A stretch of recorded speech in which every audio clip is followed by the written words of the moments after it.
The humid Lagos air clung to Ola like a second skin.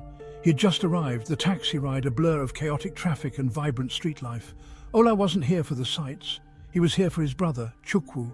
A knot of worry tightened in his gut. Aid hadn't been answering his calls for days. Something felt wrong. Ola paid the driver and pulled his bag from the trunk. His brother's apartment building loomed ahead, a faded blue structure sandwiched between a bustling market and a small mosque. The air buzzed with the calls of street vendors and the laughter of children playing. It did little to ease the unease gnawing at Ola. He climbed the narrow, dimly lit staircase, each step echoing in the quiet hallway. Reaching Chukwu's door, he knocked, his knuckles rapping against the faded paint. Silence. He knocked again, louder this time, his anxiety growing with each passing second. Chukwu, it's Ola. Are you in there? Nothing.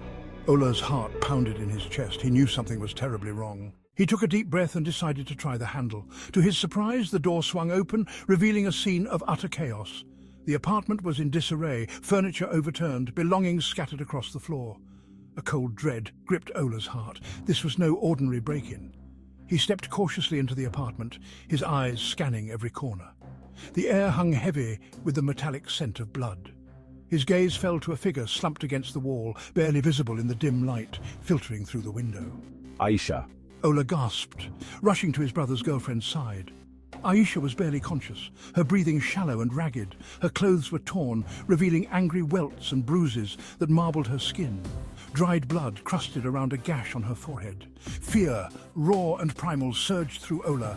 He gently lifted Aisha's head, cradling it in his lap. Aisha, what happened? Where's Aid? Her eyes fluttered open, a haze of pain clouding her gaze. They took him. They took Aid. Panic threatened to consume him, but Ola pushed it down. He needed to stay calm. He needed to help Aisha.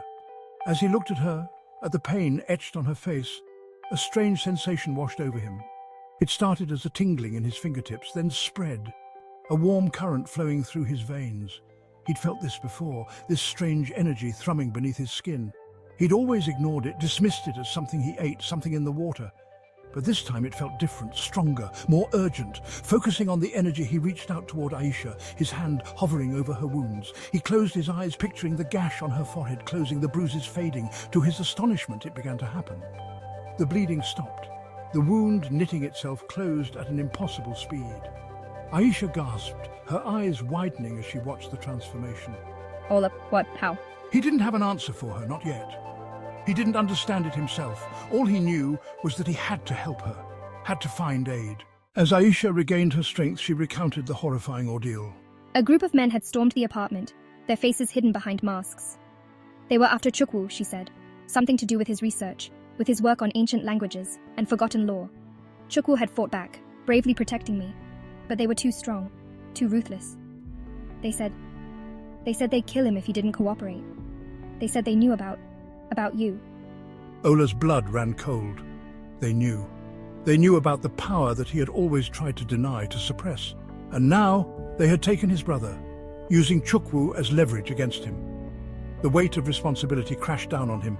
He couldn't ignore this any longer. He couldn't hide from who he was, from what he was capable of. His brother's life hung in the balance. His family was in danger. Ola stood, his jaw set with determination. The strange energy pulsed within him stronger than ever before. He could feel it now, the power thrumming through his veins, waiting to be unleashed. Fear warred with resolve in his heart. He had always been afraid of this power, afraid of what it meant, of what it made him. But he couldn't deny it any longer.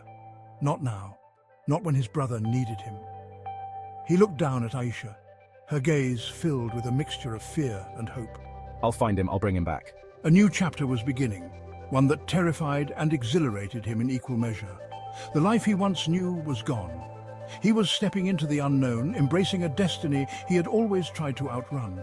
But one thing was certain: he would move mountains to protect his family.